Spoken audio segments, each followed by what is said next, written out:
ধন্যবাদ জানিয়ে ছোট করব না। আপনাদের আশঙ্কা আছে যে আমরা আমাদের আত্মীয় শুভেন্দু অধিকারীকে কিভাবে পাব। যেদিন 2006 সাল নভেম্বর মাস আপনাদের উপরে চাপিয়ে দেওয়া হয়েছিল, সেদিন কেন্দামারির আন্দোলন থেকে আমি অদ্যাবধি আপনাদের সাথে আছি।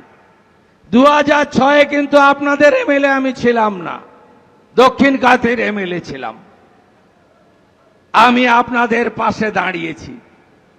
2009 5ই জানুয়ারি মাননীয়া ফিরোজা বিবি উপনির্বাচনে জিতেছিলেন, সেদিনও আমি এমপি এমএলএ ছিলাম না, আপনাদের সাথে ছিলাম।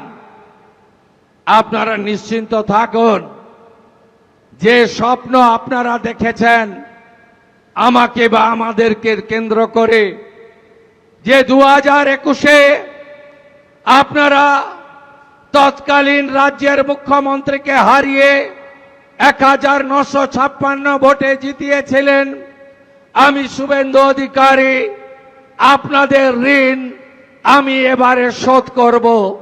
আমার প্রতি ভরসা রাখবেন, ভরসা রাখবেন।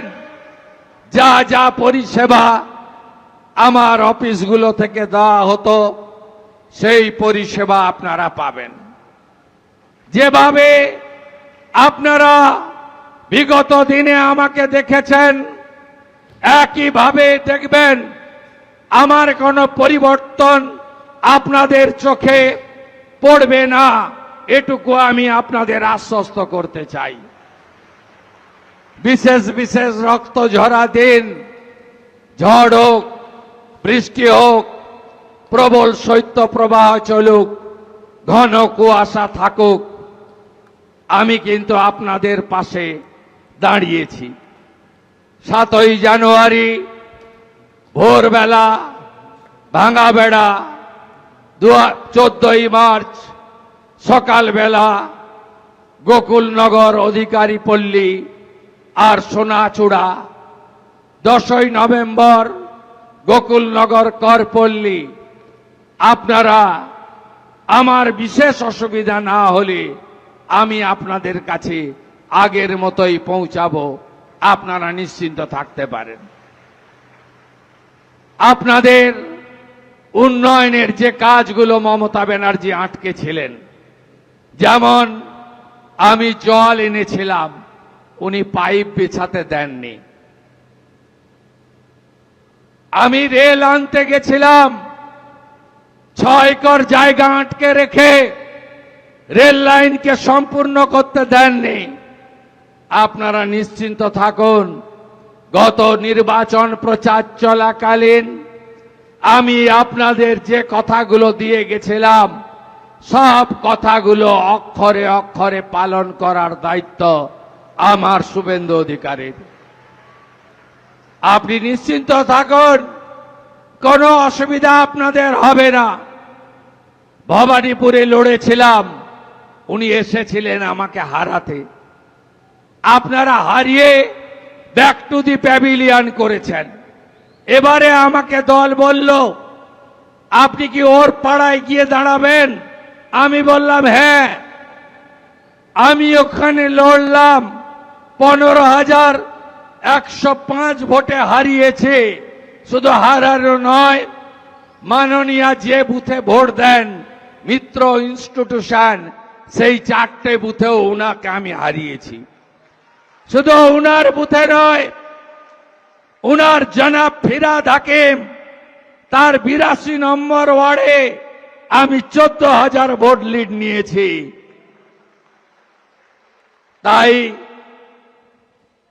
সংবিধানের নিয়ম মেনে একটা সিট রেখে আরেকটা ছাড়তে হয়েছে। ভবানীপুর ছেড়ে, ভবানীপুর রেখে নন্দীগ্রাম আমাকে ছাড়তে হয়েছে। একদম বিচলিত হবেন না, একদম ভাববেন না, একদম দূরত্ব তৈরি করবেন না। একদম আপনাদের শুভেন্দু আপনাদের সাথে ছিল, আছে, ভবিষ্যতেও থাকবে।